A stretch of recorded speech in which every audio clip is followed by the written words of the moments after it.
Hello, everyone. Welcome to this another episode of Talking Terms podcast. And right here with me, I have a wonderful guest who is going to discuss with us about a very, very important topic that we're facing in this modern time. Ladies and gentlemen, please welcome with me Pastor Remi Oladele. Good evening, Broughton. Good evening, sir. You're welcome, sir. Yeah, it's really a pleasure being with you today. Wow. It's a pleasure to have you, sir. Out of your busy schedule, you find your way to come here. Thank you, sir. Thank you, sir. You're welcome. So let's go straight to the discussion of the day, which is how to avoid the divorce in modern marriage. So, what's your take on this? Well, the word avoidance, I think it has a connotation of prevention. And from my perspective, I think what causes divorce mostly, first of all, there are so many factors that could. You can have challenges in marriage, irreversible, and all of that. But I believe the reason why it is rampant is this notion of expectation versus reality. People go to marriage with a lot of expectations. And if you look at it, the way we go into marriage is by falling in love. Yeah. We always say, oh, it's the love of my life. I fall in love with him. So therefore, he's fit. He's fit or she is fit to be my wife, to be my husband, and all of that. And then we go into marriage. Everybody is expecting The butterfly happy to continue happy ever after. But what I've gone to realize, because you see, I practice the Christian faith. And I believe that from the teachings that we have and from my experience, love alone cannot make a marriage work. Marriage is a project between two people. It's a life project, more durable, in fact, the most important. Because the thing is this, the person that you marry determines how far you will go. Because that's your partner in anything that you're doing, be it business, be it ministry, or whatever you want to embark upon. The person that you're married to, it's your partner in progress. Now, people go into marriage and then challenges begin to arise.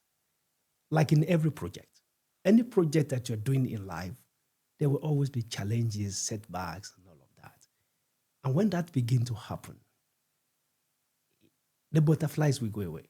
That love, that excitement about being with someone. Like you give birth to children, for example. And you have challenges with work, with job, and all of that. You will realize that it will not be like the first day that you met. The honeymoon will not continue forever. So when people begin to see that, they start to lose interest and they believe that this project is not worth it any longer. Yes, but losing interest doesn't mean because now the childbearing is into it now, and does that really make me lose interest in whoever I say I'm going out with? As in, doesn't that mean I don't probably love the person initially or in the first place? No. Okay. No, but even if you love one another, when challenges come, it is not, there are difficulties that come, and then you realize that life is not so pleasant at this moment. Okay, it is sure that challenges will come. It will come. Okay. There is no project, nothing that you embark upon that will not have its challenges. But you see, what makes a solid marriage is your attitude during those challenging periods. And it is not always permanent. Because if you're working on a project together, it's not always a bed of roses. So you need to know that what challenges will come. It will. The Bible that I read says that when you pass through water, it will not overflow you. Yes. When you pass through fire, it will not burn you. That means our problems, we don't have any means of going around it. You have to go through your challenges. And that is what every marriage should be. And the book of Proverbs says that it is through wisdom that the house is built. Through understanding, the tents are full. So, over and above the love that we feel that make us to go into marriage, we need to be able to understand that marriage is a project, is a life project between two people. And in marriage, there will be challenges. Those challenges, the two people that are going into marriage must make up their mind to surmount it together. Because look, it is also not, you have to make effort. It's a question of making effort at that moment and to be conscious that these challenges is coming, we're facing it together. Even though I don't feel that butterfly or the love, that hot love any longer, but you are my partner. It will not be easy, but divorce should not be the first thing that comes to your mind when there is challenge. I think we can have that in mind, then we'll be able to have another perspective. Because I think it is rampant today because people just feel this is not working any longer. Let's go our separate ways. Whereas we can work on it. Even our life, when we have problem as an individual, we don't just, say we don't want our life again. We go through those problems. We surmount them. And then life is good again. And then again, sometimes it is up and down. Then we get going like that. So I think if we can have that, you see, and the bottom line is this. We have everyone, before you go into marriage, in my experience, you have these idealistic expectations. Mm-hmm. But when you get into marriage and the challenges will come, definitely, it will come. Different degrees, varying degrees, it will come. So it's unavoidable. It's unavoidable. Because two people coming together, you have different backgrounds and all of that. Yes, that is one challenge. Another challenge is that issues will come at you in different forms, different dimensions and all of that. Raising a family, coping with job and, with one another and all of that. All this ideal will go away. Now you face the reality after your honeymoon. And that is when, and you see this divorce, you see it's always, I think from the statistic, I know that it is very early in marriage that most of these divorce. Like how early? Like, is it within 5 years? Yeah, 10 within years? 5 years. Yes, within 5 years. And I think mostly from some of the things I've read is after a child. Yeah, there is always that challenge. Yeah. So this is just it, reality, expectations versus reality. I think that should be sounded. Yeah. Okay. What about when we talk about couples discussing about money, discussing about finances. Yeah. Like how do we do about our finances as a family? Can this one be? Can it cause problem, or can it, all the way to even get us getting divorced? Yes, money is a factor. Okay. Money is a factor in marriage because two people are coming together. As I said earlier, these are issues of life. Maybe one of the partners know how to manage money. Another one is a spendthrift. This is already a dichotomy. They have different point of views as to how to spend, how to save, when to invest, how to invest. And as they grow together and people begin to see that they have this divergence of opinion and attitude to money, it could be problems. It could bring problems. In fact, many of the problems in marriages, money is at the root of it. Not money per se, but the management of money. And it's always about people's attitude to money and the difference between a husband and a wife. Okay, when you talk about that, do you mean Christian marriages or marriage generally speaking? Every marriage. Every marriage. Yes, because Christian marriage also cannot run away from money issue. You're still spending money, you're earning a salary, and you need to be able to manage it. You see, our faith, the Christian faith, does not immune you from all the life challenges. Yes, God is taking care of us, But when it comes to managing money, there are certain things that requires with wisdom. And that's why I said the book of Proverbs mentioned it vividly. It is through wisdom that the house is built. And wisdom means that your attitude to money should be, something that is acceptable. And so when there's a divergence of opinion or the attitude and all of that, yet it could bring a problem in marriage. Okay. Thank you, sir. What about this one? Someone asked, he said, what does emotional support look like to each of the partners? For example, emotional support from the man to the wife, or from the wife to the husband. What does it kind of look like? Because the young adult, they actually want to know. Well, emotional support. Now, when you say emotional support, you want to mean Like maybe when you're there for each other in difficult times. Yes, and all of advice, that. silence, Yes. all this Okay. kind of thing. Yeah, well, emotional support, you see, this is very important. And again, let me go back to the precepts of marriage as we see it in the Holy Book, in the scriptures. Paul in Ephesians 5 was talking about what makes a good marriage, comparing marriage on earth with the relationship between Christ and the church. So when he says, wife, submit to your husband, and then husband, love your wife, those are two ingredients. Then he started by saying, submit yourself one to another. Now, submission means that you're actually there for one another.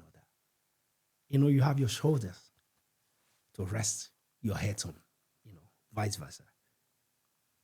That already is a form of emotional support. And the requirement from the husband is that they love their wives and the wife should submit. Now, submission does not mean that you are a servant or slave to somebody, but it is the agreement.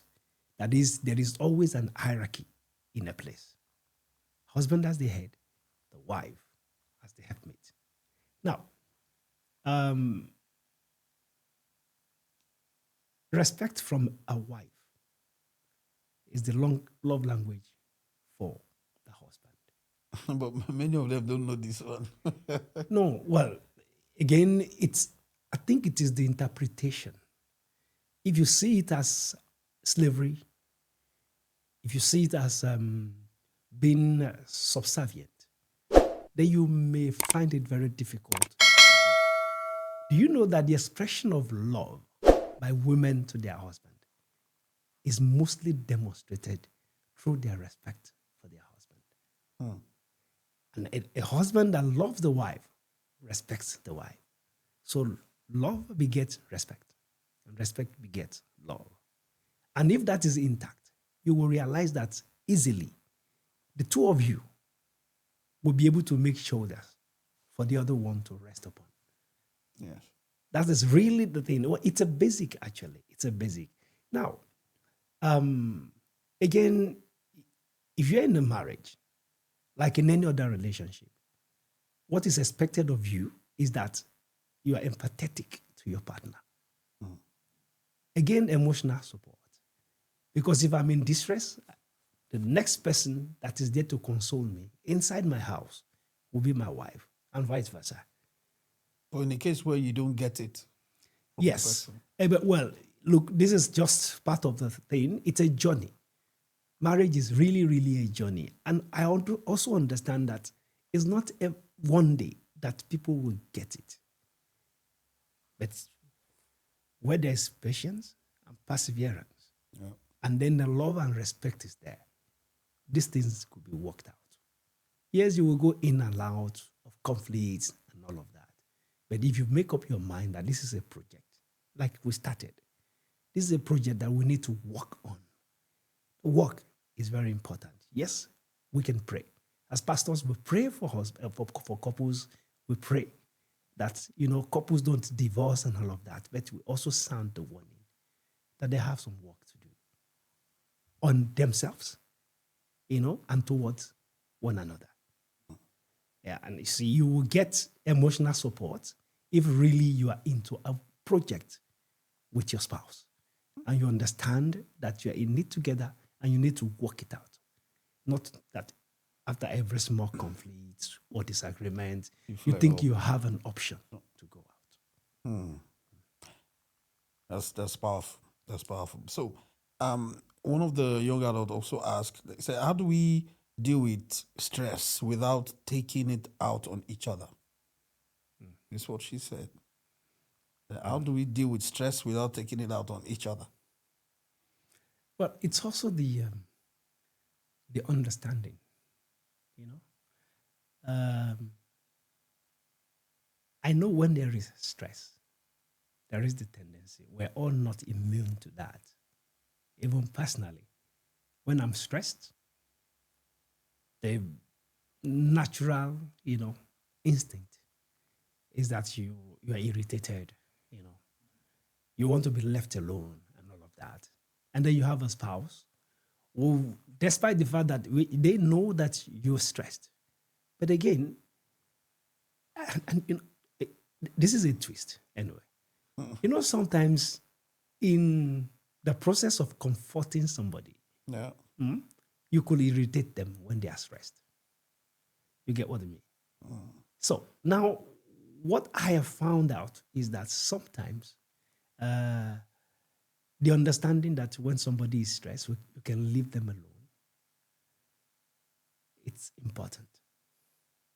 Like you leave them alone to for a while. Exactly. And then also to know what makes people think. Your spouse. For someone, maybe mostly women, they want to talk about it. Men want to be left alone, to figure things out. I think as men, we love to be, because we're supposed to be visionary. And I've seen that in my own destiny. In fact, the moment I enjoy the most is when I'm alone, and I'm figuring things out, praying, meditating, and then getting visions about it. Because you see, as men, we're visionaries for the family. And we always believe everything starts and stops with us. Yes, the women are contributing. They are really, really our helpmates, but sometimes just want to be left alone, to figure it out. That is the natural instinct for a man, whereas a woman wants to speak about it. Now, if both of you understand that logic, it's also easy to not take it out on one another. Okay. Fair enough. What about this one? What are our expectations about loyalty and boundaries? About loyalty and boundaries among couples. Expectation, boundaries. Like, should boundaries be set between between couples? But I think that's natural. Huh? Boundaries that we cannot cross as a couple. As a wife, boundaries that you cannot cross. Right? What's up? They are one, two becoming one. Should there be boundaries in the first place? Okay, you mean boundaries between one another? Yeah. I know, but no. Once you are married, you become one. You don't have boundaries among the two of you. No. The boundaries I was talking about is actually the boundaries for outside. Okay. The red lines that you cannot cross outside of your marriage. That's what I thought you were saying. Okay. But between husband and a wife, two will become one. That's what we understand from the scriptures. Okay. Two become one. And that is why it is important to be transparent, to not have secrets. For me, I don't really understand it when people say husband cannot touch the phone of the wife cannot touch the phone of the husband. Yeah, those are things that they look ephemeral. But when you think about it, it's a form of secret. Because what am I keeping that phone that my wife cannot see? Maybe there's one or two things there. Yeah, well, again, is to say that when you're married, you're married. There must be no secret among you because it can cause damage at any point in time. There's never a secret that will lay there forever. It will come out. It will come out. Somehow. Yeah. Okay, So there should be no boundaries between the two of two you. of them. But outside of the marriage, there are red lines that you cannot cross. Okay. Someone said, can the presence of either father-in-law or mother-in-law in the marriage, in their house, can it lead to divorce? Can it? Yes, it can. And it depends on the wisdom and the interference that is introducing to the family. In fact, it is not ideal because a man will leave his father and mother and cleave to his wife. Yes, situations arise where you have to live with your in-law and all of that. Yeah. That's happened to me in marriage, whereby my wife had to live with my parents for some time. Yeah. Some in-laws are good. My parents are not méchants. So it was easy, but at the same time, the cohabitation always have challenges. Because again, two adults living together already, even between husband and wife, we said it earlier, there are problems when you cohabit. When you're seeing yourself, you are in each other's faces, whereas you used to see one another from afar off. Okay. Now, talk less of in-laws. Okay. It can bring a lot of problem. So it is not ideal. But if the situation arises, it is the wisdom by which you deal with it that matters. Okay. And it go a long way to determine whether it will lead to divorce or not. But it can. Because you see, a flame, what we call it, an inferno, starts with a spark. So if that, and some of those spark can actually come with familiarity with the in-law when we live together. Yeah. So it is not ideal, but when situation arises, there must be a lot of wisdom to deal with them. From both From parties. both ends, yeah. From both the in-laws and then the spouse themselves, be it the husband or the wife. How often should an in-law come to their son-in-law or daughter's Well, I cannot tell you vividly the statistics. The more ideal. I know. Well, it also depends on the configuration of the family. Yes, the in-laws can come. It's because we're all families, so we welcome in-laws and all of that, and every time. What makes the difference is actually the interference, the level of interference in the affairs of the marriage.